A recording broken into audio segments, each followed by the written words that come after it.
당시의 주요 인물들을 보겠습니다. 나석주, 이름에서 석주죠. 석건주입니다. 석건주는 폭탄주가 되겠습니다. 1926년 식민수탈의 심장인 식산은행과 동양측식회사에 폭탄을 던지신 분이죠. 김석, 석에서 영어로 스포트를 생각을 합니다. 그러면 지원한다는 의미가 되겠죠. 1932년도에 일본 왕 생일 축하 기념식장에서 윤봉길 의사가 도시락 폭탄을 던졌죠. 그때 그 도시락 폭탄을 전달해 준 사람입니다. 배후에서 지원해 준 사람이죠. 스포트라고 생각을 하시고, 김용원, 원이 나오죠. 원이 나오면 넘버원입니다. 김구 선생의 뒤를 이어서 제2대 경무국장까지 올라갔죠. 경무국장이면은 경찰청장이죠. 넘버원입니다. 김철, 당시에 의경대의 조직은 서무가 있고 재무가 있고 심판에 있었습니다. 가장 중요한 업무가 일제의 밀정을 차단하고 친일파를 처단하는 것이죠. 그렇기 때문에 이 심판이 실질적인 역할을 하는 것입니다. 의경대 심판 역임을 했습니다. 이름에 철이 들어가야죠. 철저하게 심판을 했겠죠. 심판 잘못하면은 억울한 사람이 친일파로 몰려서 죽을 수도 있습니다. 6.25 전쟁과 경찰, 안종삼 구례서장입니다. 1950년도에 보도연맹원 480명에 대해서 총살명령이 내려오니까 내가 죽더라도 방면하겠으니 국가를 위해서 충성을 해달라, 이런 유명한 말을 남기고 보도연맹원들을 모두 방면을 하신 겁니다. 보도연맹원이라는 것은 해방이 되고 난 이후에 그 좌익들이 있었는데 좌익들을 전향을 시키고 그 사람들을 국가보도연맹이라는 관변단체를 만들어서 관리를 하고 있었습니다. 그런데 6.25가 터지니까 이 보도연맹원들은 아무래도 북한에 동조를 할 것이다, 그렇게 보고 이 사람들을 예비 금속한 다음에, 예비 금속한다는 것은 미리 검거해서 구속하는 것이죠. 미리 이 사람들을 예비 금속한 다음에 결국에는 총살 명령을 내리는 겁니다. 이름이 안종삼이죠. 종을 3번 치면 어떻게 됩니까? 학교 수업이 끝나죠. 학교 수업이 끝나면은 종례를 하고 애들이 집으로 가게 됩니다. 방면을 하게 되는 것이죠. 그리고 우리 선배님이 하신 말씀이 내가 죽더라도, 이런 말을 했죠. 뭔가 종료되는 느낌이죠. 종이란 말과 내가 죽더라도 방면하겠다, 이 말을 연상을 해서 기억을 하시기 바랍니다. 자, 노종의 양구경찰서의 내평 지서장으로 근무를 했는데 1950년도 6.25 터졌을 때 불과 10명의 인력으로 북한군 10,000명을 1시간 이상 지연을 시키신 분입니다. 이것이 춘천 내평 전투인데 이것 때문에 6.25 전쟁 최초 승전인 춘천지구 승리에 결정적인 역할을 하신 분입니다. 상당히 큰 역할을 한 것이죠. 불과 10명의 인력으로 과연 10,000명을 1시간 이상 지연시킬 수 있을까? 정말 이순신 장군이 12척의 배로 싸운 것 못지않은 대단하신 분인 것 같습니다. 아무튼 이분은 종회를 시키지 않았죠. 노종회입니다. 10명의 인력이니까 본인 빼면 9명 정도 되겠죠. 부하들을 종회시키지 않고 노종회하고 끝까지 싸우다가 전부 다 사망을 하신 것이죠. 김혜수 그러면 영화배우 김혜수가 생각이 나죠. 글래머 여배우입니다. 뭔가 화력이 좋을 것 같죠. 영월 화력발전소 탈환 중에 적을 사살하고 사망을 했습니다. 이달에 호국 인물로 선정이 됐었죠. 라희봉, 순천의 쌍치 지서장으로 재직을 하면서 공비를 토벌했는데 쌍봉이 되겠습니다. 권영도, 이분은 산청군 일대에서 공비를 토벌했는데 산청은 그 지리산 쪽에 있는 것입니다. 자, 최천 경무관, 경남경찰국장이었죠. 하만 전투에서 경남경찰을 지휘해서 북한군 4개 사단을 격파를 해버립니다. 우리 경찰이 북한의 정규 사단 4개 사단을 격파를 했다. 상당히 대단하죠. 독립운동가 출신이 되겠습니다. 여기 하만이라는 데는 그 마산의 북쪽에 있거든요. 제가 마산에서 초등학교, 중학교, 고등학교를 다 졸업을 했습니다. 제가 고등학교 다닐 때 그 하만 출신의 친구들이 학교 근처에서 자취를 많이 했죠. 자취방에 놀러 가서 같이 공부도 하고 추억들이 많았습니다. 여기 하만은 함 아니죠.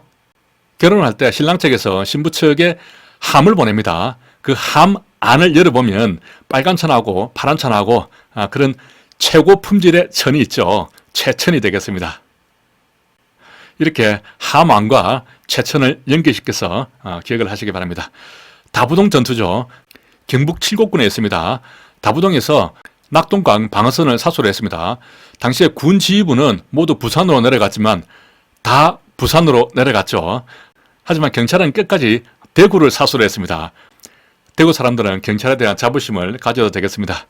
경찰은 다 부동하고 싸운 것이죠. 장진호 전투가 있습니다. 미군의 정예 훈련을 받은 경찰관 부대인 화랑 부대가 있었습니다. 장진이니까 멀리 진격한 것이죠.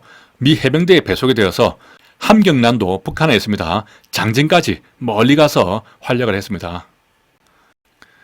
경찰의 표상에 대해서 보겠습니다. 이 부분에서 시험에 가장 많이 나왔습니다. 자, 김군은 대한민국 임시정부의 초대 경무국장이었죠. 이대는 김용원 넘버원입니다. 나중에 1940년도에 임시정부 주석으로 또 선출이 됩니다. 최규식 경무관, 정종수 경사, 규식에서 구식을 연상할 수 있고 종이 나오죠. 두 사람 모두 종로 경찰서에 있었습니다.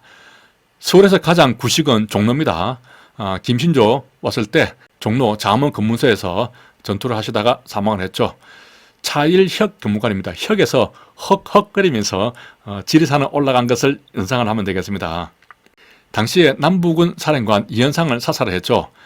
빨치산 토벌의 주역이었습니다. 빨치산이라고 하면은 뭐 빨간 산은 아니죠. 빨갱이들이 있는 산, 그런 식으로 생각을 하기도 하는데 원래 빨치산이라는 말은 불어입니다. 불어에서 발음이 좀 와전이 돼가지고 빨치산으로 이렇게 바뀐 것이죠. 공비의 근거지가 될 수 있는 사찰을 불태우라, 이런 상부의 명령이 있었는데 가서 화엄사 문장만 태우고 말았죠. 그렇게 하시면서 문화재를 수호했습니다. 이것 때문에 문화훈장을 받고 문화경찰의 표상이 되었습니다. 문화경찰의 표상인 분은 이 차일혁 경무관이 유일합니다. 안병하 치안감, 전남경찰국장이었죠. 이름이 병하죠. 거꾸로 하면 합병이 됩니다. 화염병이 연상이 되죠. 5.18 광주민주화 당시 때 분산되는 자는 너무 추적하지 마라. 부상자가 발생하지 않도록 해라. 예능 과정에서 학생들의 피해가 없도록 해라. 오타가 안 났습니다. 이런 지시를 내렸고 비리의 원칙에 입각한 경찰관 행사와 시위대 인권 보호를 강조를 했죠. 민주화 인권 경찰의 표상이 되겠습니다. 이준규 총경은 중규에서 쭈꾸미를 연상합니다. 목포 쭈꾸미 되겠습니다. 목포 서장이었죠. 안병하 국장의 방침에 따라서 경찰 총기 방아쇠 뭉치를 전부 다 모아가지고 섬에다 갖다 놔버렸습니다. 그래서 유혈충들을 사전에 예방을 해버린 것이죠. 그래서 목포에서는 사상자가 거의 없었다고 합니다. 역시 민주인권경찰의 표상이 되겠습니다. 안맥결 총경, 결에서 안맥걸, 여자를 연상합니다. 여성 경찰관이었죠. 안창호 선생의 조카 딸이었습니다. 그렇기 때문에 자연스럽게 독립운동을 했겠죠. 서울여자경찰서장을 역임을 했고 국립경찰 전문학교 교수로 있었는데 5.16 군사정변이 일어나니까 군사정권에 협력할 수 없다 하면서 사임을 하신 분이 되겠습니다. 문영순 경감, 문이 나오죠. 문은 허니문이 되겠습니다. 제주도는 허니문을 가는 곳이죠. 모슬포 서장으로 있을 때 제주 4.3 사건이 나서 좌익 명단에 이른 100명의 주민을 자수를 시킨 다음에 훈방을 해서 처형을 막으신 분입니다. 자수를 시켜서 형을 순화시키신 분이죠. 또 성산포 서장으로 있을 때는 계엄군이 예비 금속자 처형 명령이 내려왔습니다. 아까 위에서도 이런 일이 있었죠. 안종삼 구례서장이 예비 금속자 처형 명령이 내려오니까 내가 죽더라도 방면을 하겠다. 국가를 위해서 충성을 해라. 그렇게 방면을 하셨는데 이분은 부당함으로 불행한다. 아주 멋있는 말을 남기셨죠. 하지만 그 안종삼 서장보다는 조금 말이 점잖고 순화되었죠. 문형순, 조금 순화된 말씀을 하셨습니다. 이 부당함으로 불행한다라고 말을 한 사람은 문형순이고 내가 죽더라도 방면을 하겠다라고 말을 한 사람은 안종삼입니다. 이 두 분을 잘 구별을 해야 됩니다. 같은 예비 금속자 처형 명령에서 방면을 하신 분이거든요. 독립운동가 출신들이 있는데 최천 경남경찰국장이었죠. 문형순, 안맥결 이렇게 세 사람이 나옵니다. 최순결이죠. 최고로 순결한 사람들이 독립운동도 하고 우리 경찰에 들어오신 겁니다. 최중락 총경은 가운데에 앉아 계시죠. 수사반장의 실제 모델이고 많은 범인을 근거했고 가운데에 앉아서 아마 공정하게 수사를 하셨을 겁니다. 2022년 경찰 승진 대비 아두스 경찰 실무정합을 집필하고 강의하는 박용정입니다. 왜 아두스로 공부해야 되는가? 공제의 실무종합의 범위에서 지금까지 성전시험 문제가 다 출제가 되었죠. 하지만 공제의 실무종합은 너무 양이 방대합니다. 그리고 가독성이 낮아서 아무리 읽어도 눈에 잘 들어오지가 않아요. 키워드에 대한 표시도 안 돼 있고, 문제집 형식으로 기본서가 이루어져 있어서 회독수를 늘리더라도 기본 개념들이 정리가 잘 안 됩니다. 선택과 집중해서 공부하기 어렵죠. 기출 문제에 대한 일획의 표시가 안 돼 있어서 어디에서 집중을 하고 어디를 좀 빨리 지나가도 되는지 감을 잡기가 좀 어렵습니다. 양은 많은데 외울 것도 많은데 암기 요령에 대해서는 전혀 내용이 없기 때문에 오로지 반복만으로 오직하게 공부를 해야 되는 것이죠. 아두스는 손에 딱 잡히는 분량입니다. 본문이 408쪽에 종합정리가 50쪽으로 이루어져 있습니다. 가독성이 좋아서 칼라로 인쇄가 되어 있죠. 읽으면 눈에 쏙쏙 들어옵니다. 암기에 최적화되어 있습니다. 600개의 스토리가 있는 두 문자로 이루어져 있고 그 스토리를 뒷받침해주는 120개의 칼라 사파가 들어가 있습니다. 비슷한 개념들이나 빈출되는 함정을 표시를 했고요. 기출 이력들을 모두 표시를 했습니다. 종합 정리가 잘 되어 있어서 마지막에 마무리하시기에 아주 좋습니다. 아두스 교재를 구입하시려면 서점에서는 구입하실 수가 없습니다. 제가 현직에서 퇴직을 하고 아두스 폴이라는 출판사를 만들었는데요. 제가 직접 집필을 하고 인쇄를 하고 판매까지 모두 하고 있습니다. 교재를 구입하시려면 농협으로 이 계좌로 입금을 해주시면 되는데요.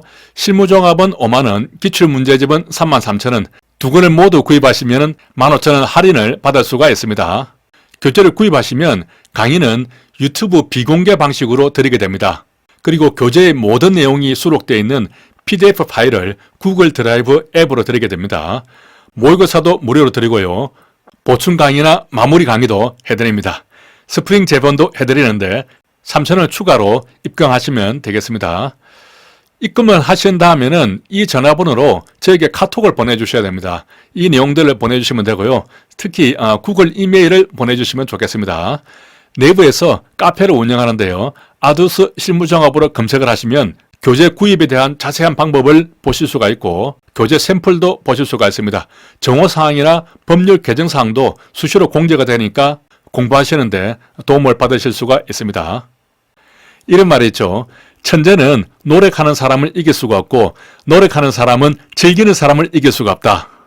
하지만 즐기는 사람도 이길 수 없는 사람이 있습니다. 아두스로 공부한 사람입니다. 두문불출, 두 문자로 공부하면 머리에서 나가지 않는다. 2022년 성전시험은 저와 함께 열심히 공부하시고 만점 받으시기를 바랍니다. 감사합니다.